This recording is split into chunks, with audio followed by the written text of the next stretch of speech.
if we think about, why we see the world the way we see it, a lot of it comes from our education and our cultural norms around us. So, and that there's a very strong sense of, this is not innate, but I mean, there's a strong sense of looking at the world around you and saying, how do we express success? Success is expressed in gross domestic product, GDP.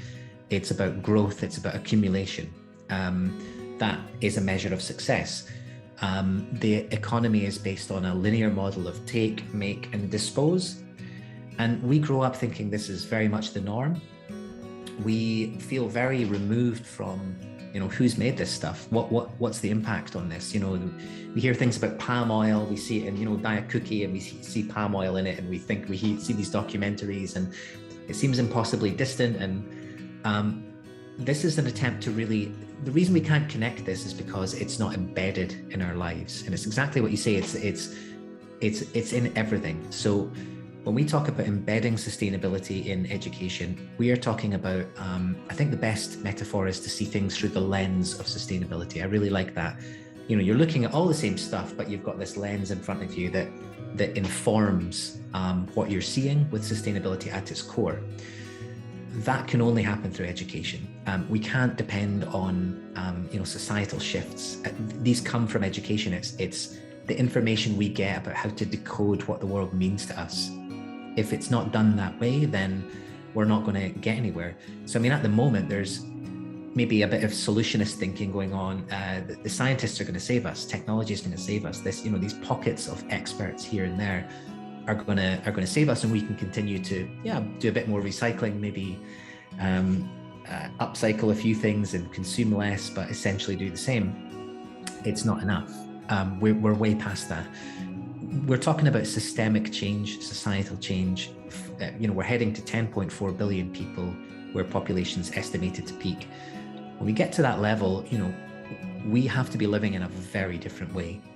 And so that means all of us. And sustainability runs through every single aspect of your life, everything you buy, the way you interact with people, what you consume, what you do, how you work. So it has to run through every aspect of education. But it's exactly as you say, it has to be embedded. The idea of embedding sustainability is so that it becomes so core to everything that you don't even notice it's there. It becomes normalized. So it's going to stick out at first, but future generations coming up are going to learn about things from what we would call an ecocentric perspective, not an anthropocentric, where human beings are the center of everything and the world revolves around us. It's simply not true. An ecocentric perspective is that we are part of a network. We are dependent on the environment. It's dependent on us. We depend on each other. There's a mutual framework of understanding, and we are simply part of a network. And to grow up thinking that way will hopefully lead to behavioral shifts that are actually going to pull us out of this mess, I would hope.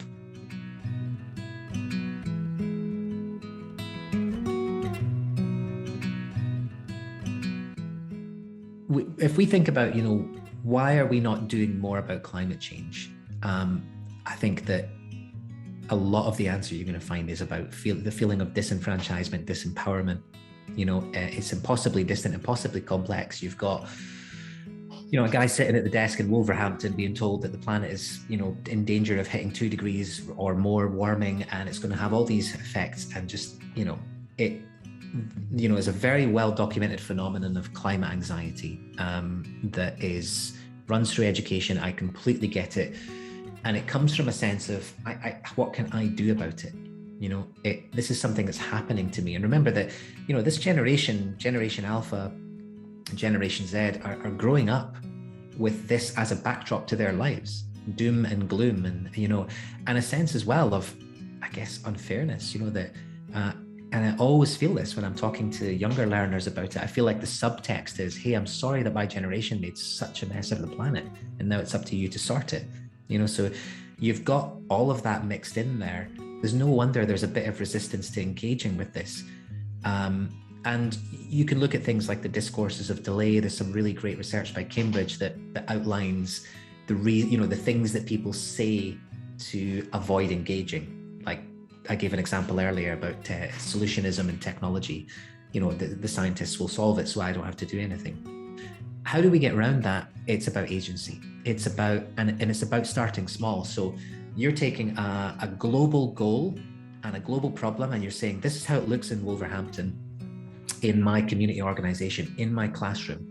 And not only that, but I'm learning and acquiring the skills and knowledge that I can then apply to this problem.